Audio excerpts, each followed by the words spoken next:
Pourquoi ce voyage? Donc, à la chute d'Alep, avec un petit groupe, on avait fondé le comité Syrie-Europe et qui a donné lieu quelques années après à ce livre publié au Seuil, donc 1000 pages, Un pays brûlé.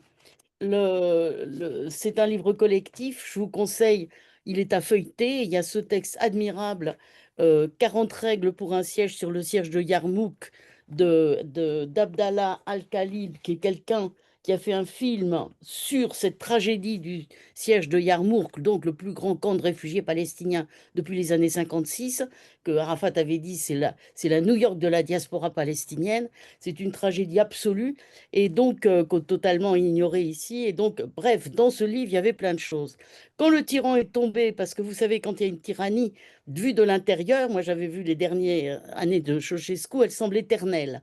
C'est très étrange, il y a une espèce d'éternité. Quand il chute, c'est en même temps comme voilà, comme s'il avait presque, c'est comme si l'irréalité de cette tyrannie était enfin dévoilée, que ça n'existait pas. Et c'est quelque chose de très fort et les grands moments je crois, c'est les grands moments d'une vie quand le tyran tombe.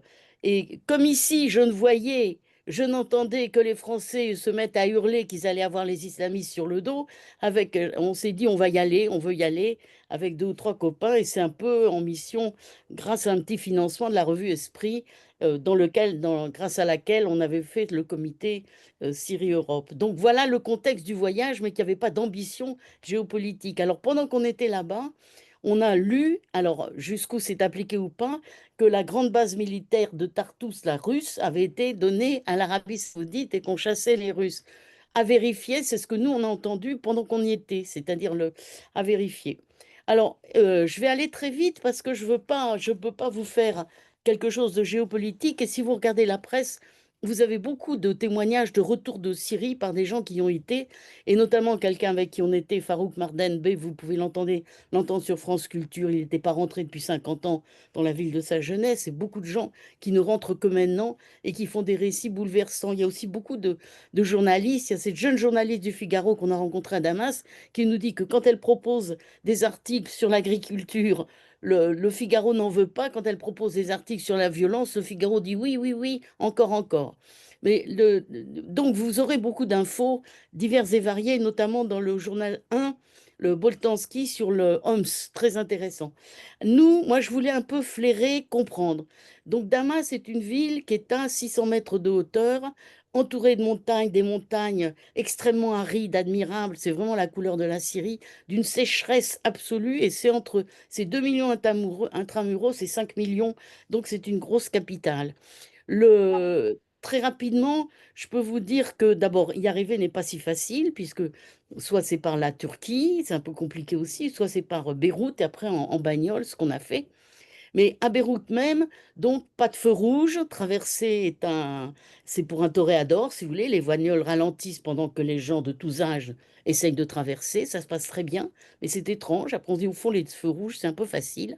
Une pollution effrayante, une circulation effrayante, les bagnoles qui essayent de s'enfiler à un millimètre près, des gens extrêmement gentils, tout ça n'est pas, mais quelque chose de trépidant, une pollution absolument démente dans cette ville où il fait 34 la journée et la nuit ça descend beaucoup. Et alors, on voit que la situation, si vous voulez, on se bat pour le quotidien, et pensez donc pas d'électricité fluctuante. Dès qu'il y a l'électricité à 3 heures du matin, les femmes font leur lessive, je l'ai vu ça. Pas d'eau, bien sûr, sauf l'eau des citernes n'est pas potable, mais l'eau de la ville de temps en temps, donc on met les casseroles, mais il faut quand même la faire bouillir. Mais il n'y a pas de. Donc, mais en même temps, une inflation galopante, donc on a des bifetons, une liste de bifetons comme ça, et les objets créent les gestes. C'est-à-dire qu'avec les bifetons, maintenant, on les enroule d'un plastique et avec une vitesse incroyable. Il y a des experts, des virtuoses qui comptent les billets à une vitesse incroyable parce que pour acheter un café, il faut une liasse comme ça. euh, de bifetons. Donc tout est compliqué, donc pas de feu rouge, je l'ai dit, pas d'électricité, je l'ai dit, etc. Des trous partout. Si on ne garde pas ses pieds, on se casse la figure. Les gens sont installés, mettent des vieilles chaises dehors, des tas de types. La rue est un peu le salon. Les pauvres sont dehors, les riches, on ne sait pas où ils sont dans leur jardin, délicieux. L'écart riche-pauvre devient obscène dans les pays extrêmement chauds et avec la pollution. C'est pas comme au XVIIIe siècle où l'odeur du jasmin embaumait peut-être aussi toutes les rues, mais là non, c'est les beaux jardins, ils sont pas là, ce qui accentue l'obscénité de la différence entre riches et pauvres dans ces pays, et des gens qui travaillent comme des fous, les téléphones portables. Quand on a eu des conduites, tout de suite des jeunes alaouites ont mis Google Traduction pour nous donner des témoignages sur les crimes et leurs peurs qu'ils avaient actuellement. Google Traduction, immédiatement, on a pu communiquer. J'ai vu des vieux porter des plaques photovoltaïques de solaire pour monter chez eux parce qu'il y a du solaire partout sur les toits, sur les balcons, parce que pas d'électricité. Donc on bidouille, pas d'État, donc quelque chose s'invente, il n'y a pas de surveillance. Et moi, à la fenêtre où j'étais, à un moment, j'entends des bruits bizarres, donc dans un océan de bagnole jusqu'à 3 heures du matin. Je vois des types avec les kalachnikovs, donc des jeunes flics du nouveau régime, qui faisaient des contrôles entre 1 heure et 4 heures du matin. Bon, dans mon insomnie, j'ai regardé et donc j'ai vu deux chats traverser ces routes incroyables. Mais les gars, c'était donc ça là, le coffre ouvert, etc. Pourquoi à ce moment-là? Pourquoi dans cet endroit? Sinon, absence de police, il y en a moins qu'à Paris, et absence de, si vous voulez, un pays, quand il n'y a pas de structure globale de l'État qui vous enveloppe, on ne se rend pas compte en France de ce que ça signifie, même pour marcher dans les rues, c'est quelque chose de très différent. Alors on a pu, c'est comme ça qu'on a pu aussi participer au conseil dans la Douma qui s'était créée au moment de la Révolution pour la gestion très locale, parce que quand il n'y a pas d'État, il faut bien gérer quand même les petits conflits et des tas d'histoires, les lots, les bagarres, les choses qui se cassent, etc. Et on a vu ces gens admirables qui avaient travaillé dans la Douma au moment dans les pires moments et les moments extraordinaires de l'autogestion révolutionnaire qui ont duré quelques années dans ce pays, il faut jamais l'oublier, et qui luttaient aussi contre les islamistes d'un côté et contre Bachar de l'autre côté. Et ils étaient là, on a participé parce que maintenant ils sont en charge aussi de la gestion locale.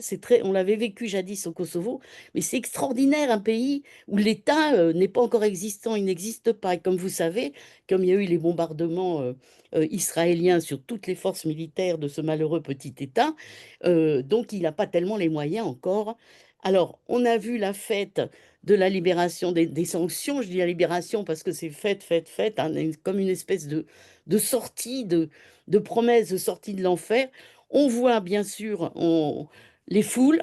Alors les foules, il y a le quartier ceci, le quartier cela, il y a les boutiques où il y a de l'alcool. On rit un peu parce qu'il faut quand même se cacher pour l'alcool, parce qu'il y aurait des groupes de barbus qui sont prêts à vous foutre des rousses si vous voulez boire de l'alcool. Il y a des foulards, beaucoup de très jolis foulards, des chaussures à talons sur ces pavés avec le foulard, les jeans serrés, etc. Il y a aussi des burkas noirs. Il y a aussi... Mais si vous voulez, moi j'ai trouvé que c'était une population, c'est tellement difficile déjà de vivre le quotidien, de survivre dans le quotidien, dans ces conditions. Et peut-être nous, ici, nous ne pouvons pas l'imaginer. Ce que c'est que le manque d'eau, d'électricité, donc les escaliers, les trous dans les rues, de ne pas pouvoir traverser, ce que ça signifie. Et avec en plus une extrême pauvreté, une inflation galopante.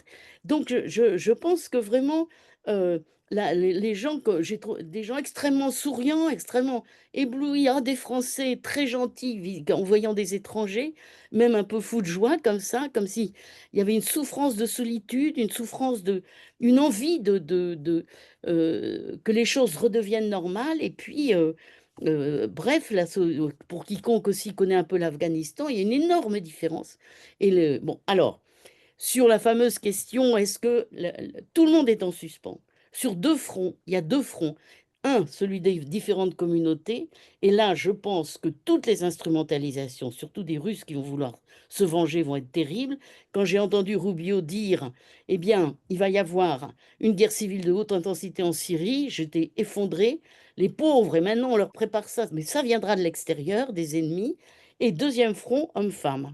Et homme-femme, quand on va dans la grande mosquée des Omeyyades, alors c'est une ville et un pays où on sent vraiment à chaque pas, avec les énormes blocs qui datent du deuxième siècle avant JC, qui sont des choses, voilà, il y avait les Araméens, les Grecs, les Latins, les Sumériens, les je sais pas quoi. Donc c'est une chose historique, c'est la ville habitée le plus longtemps dans l'histoire, m'a-t-on dit, du monde, mais en tout cas de l'Europe. Et donc, on sent cette espèce de force, d'une présence, d'habitation. Ce serait vraiment d'une injustice formidable que de dire sont des islamistes, sont des islamistes. Non, ils sont bien, il y a des populations de tous les quartiers différents. Il y a 5 ou 6 églises, les Chaldéens, il y en a beaucoup d'ailleurs à Sarcelles. Il y a des églises orthodoxes différentes les unes des autres, à peine différentes. Il y a beaucoup je ne pense pas que les frères musulmans menacent en Syrie, les menaces sont ailleurs, mais il y a Daesh qui veut se venger et il y a ceux qui veulent se venger. Alors, il y a cette question de la vengeance. Et donc, alors, sur ce front, enfin, il y a 3 fronts. Les crimes d'avant, comment on fait? On est assisté à la première grande exposition sur les disparus au Musée national, où est arrivée la ministre des Affaires sociales complètement occidentalisée, mais avec un seul garde du corps, et le ministre de la Culture, mais avec 5 gardes du corps. Donc je me dis, il y a quand même une différence homme-femme, mais dans un cadre où elle n'a pas du tout le voile, c'est une blonde, etc., dans un truc très occidentalisé, et une grande manif avec beaucoup de gens sur la question des disparus, pardon, exposition admirable. D'un autre côté, on voit bien que le gouvernement tout le monde est en suspens, un pas par-ci, un pas par-là. Exemple, dans la grande mosquée des Omeyyades, on m'a dit c'est la première fois qu'hommes et femmes sont séparés dans l'immense esplanade. Donc les mosquées, c'est des endroits où on vient dormir, on se roule en boule, les enfants jouent, on vient au frais. C'est des endroits extrêmement hospitaliers, beaux, et donc c'est presque des lieux thérapeutiques pour tout le monde, y compris bien sûr les non-croyants. Et donc, le fait que pour la première fois les hommes et les femmes soient séparés, nous on l'a mal pris évidemment, mais en même temps, on voit que d'un autre côté, en nommant une ministre femme, il fait, si vous voulez, il joue, je pense, le président, cette espèce de pas de deux, donner un peu ici pour calmer, donner un peu là pour calmer, et à mon avis, si on les laissait, si on donnait leur chance, et si on enlevait les sanctions, et qu'on a, bon, il faudrait qu'il y ait un consulat français, il faut pouvoir y aller, faire des échanges. Je pense que ce serait une chance formidable, mais je crois que tant il y a Poutine, et puis une surveillance aussi des Israéliens qui bombardent le Liban et la Syrie, et avec les drones, avant de bombarder, ils envoient les drones. Une fois on a vu un dessus de notre tête, on n'était pas très fiers, ça fait un drôle d'effet les drones, mais enfin bon. Et donc, si vous voulez, s'il n'y a pas les rapaces sont à l'extérieur, et bien sûr, Daesh, tout ça, s'ils sont instrumentalisés, si on donne les armes, du pognon et des ordres de route, on est foutu. Évidemment que c'est fragile, c'est évident. Mais tels qu'ils sont là, vraiment l'espoir pourrait être là. Et c'est drôle parce que tout le monde nous disait, on ne sait pas, ça peut être comme ceci. C'est un moment de suspens. On se dit, ça peut aller dans le bon sens comme dans le mauvais sens. Mais ça, on le sent que ça pourrait aller dans le bon sens. Mais il faudrait un autre ordre international autour d'eux. Est-ce qu'on peut faire confiance à un Trump qui est poutinisé? Je réponds non. Non, on ne peut pas faire confiance à un Trump. Non, c'est pas seulement un homme d'affaires, c'est un type qui a une politique, tous les décrets le montrent, qui vont dans un seul sens, c'est casser les démocraties et copain avec Netanyahou et Poutine. C'est un trio infernal qu'on a en face de nous. Donc moi, je pense que pour la Syrie, ce serait juste qu'on lui laisse leur chance et que la Et façon dont ils bossent Véronique, énormément. tu Mais, as- alors, si je puis finir, j'arrête. Euh, vas-y, parce que j'ai une question à te donc, poser, en le fait. résultat du voyage, je ne vais pas vous faire des plans sur la comète. Tout le monde dit c'est comme ceci, comme cela, on ne sait pas exactement. Mais le troisième front, c'est les femmes, hommes-femmes. Et là, Voilà. tout le monde les attend au tournant. Et, et c'est pas vrai qu'elles sont toutes voilées, tout ça, non. On attend c'est les critères, donc les communautés, hommes-femmes, et puis le fait que comment régler les crimes s'ils ne mettent pas si le tribunal ne s'occupe pas et des crimes de Bachar et des crimes des islamistes, les deux, et pour le moment c'est ceux de Bachar dont on s'occupe, s'il n'y a pas ça, c'est quand même des tests à chaque fois dans quelle direction on va. Alors je voulais juste dire qu'on a été chez le traducteur de Proust en arabe et même de Barthes, il a tout traduit en arabe. Donc il y a une société civile à Damas, mais même à Homs, à Alep, etc., extraordinaire. Et ça explique, et d'ailleurs vous avez les travaux de Don Rozozo, vous avez maintenant des sociologues qui ont travaillé sur comment il y a eu cette qualité de l'autogestion pendant les 3 années où ils ont foutu en l'air Bachar et où ils ont autogéré le pays. Il y a eu une autogestion venue du bas et qui s'est pas mal démerdée et qui a lutté aussi contre les islamistes en Syrie. C'est exceptionnel, il faut le savoir, il faut le reconnaître.